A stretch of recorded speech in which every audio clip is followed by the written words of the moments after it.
This channel does not promote any violent, harmful, or illegal activities. All content provided by this channel is meant for an educational purpose only. Brought to you by V-Guard, co-powered by Sensodyne ও Bhimal, বলো কথা Keshari. Associate sponsor Ultratech Cement।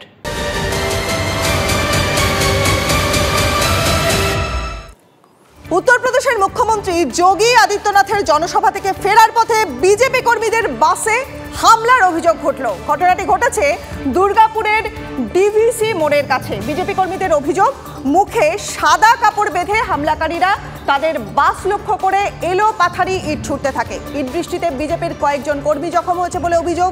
তৃণমূলের বিরুদ্ধে হামলার অভিযোগ তুলেছে BJP, পাল্টা সাজানো ঘটনা বলে অভিযোগ তৃণমূলের।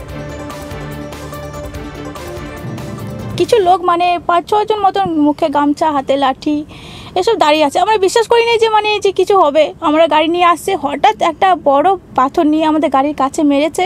পশ্চিমবঙ্গ আজকে পুরোপুরি দ্বিতীয় কাশ্মীরের রূপ নিয়ে ফেলেছে। সুতরাং এখানে সন্ত্রাসবাদীদের আস্তাগড়ের পরিণত হয়েছে এবং তার নিদর্শন, চরমতম নিদর্শন হচ্ছে এই বাস ভাঙচুর করা।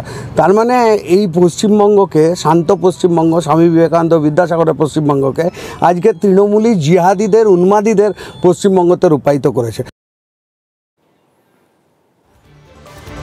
আমাদের প্রতিনিধি জয়ন্ত রয়েছে আমাদের সঙ্গে। জয়ন্ত, আদিত্যনাথের জনসভা থেকে ফেরার পথে বিজেপি কর্মীদের বাসের উপর হামলা এবং মুখে সাদা রুমাল বেঁধে হামলা, ঠিক কি ঘটেছে? দেখো, দুর্গাপুরের ডিভিসি মোড়ে তুমি যেমনটা বললে যে যোগী আদিত্যনাথের সভা ছিল আসানসোল লোকসভার রানীগঞ্জ বিধানসভার অন্ডারেক হামলাতে।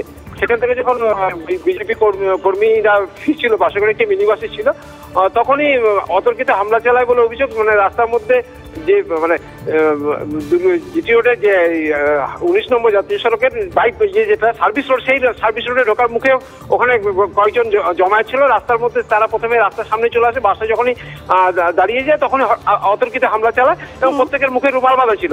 বিজেপির অভিযোগ হচ্ছে এরা হচ্ছে তৃণমূলের দুষ্কৃতী, যদিও তৃণমূল অভিযোগ অস্বীকার করেছে। এই ঘটনায় কিন্তু বিজেপির মন্ডল সভাপতি আঘাত লেগেছে এবং আরো কয়েকজন মহিলা যারা ছিল তারা প্রচন্ড ভয় পেয়ে যায় এবং প্রথমে বুঝতে পারেনি যে কোনো লুটপাটের ঘটনা হচ্ছে কিনা। পরে জানা যায় যে যারা এসেছিল তারা তৃণমূলের কর্মী সমর্থক এবং কেন বিজেপির সবাই গিয়েছিল এরকম কথা বলাতেই তাদের পরিষ্কার যে সন্দেহ ছিল যে এটা তৃণমূল হতে পারে। তখন পরিষ্কার হয় তৃণমূল যদি সমস্ত ঘটনা অস্বীকার করছে, যে বলছে তাদের কোনো কর্মী সমর্থক এই ঘটনার সঙ্গে জড়িত না। ধন্যবাদ।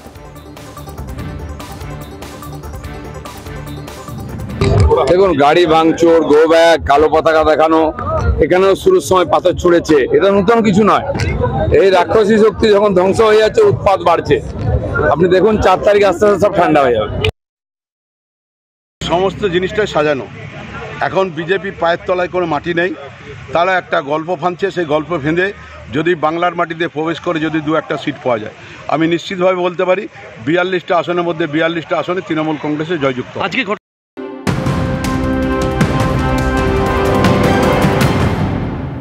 আর এই মুহূর্তের বড় খবর, পিছিয়ে গেল অনন্তনাগ রাজৌরি কেন্দ্রের ভোট গ্রহণের দিন।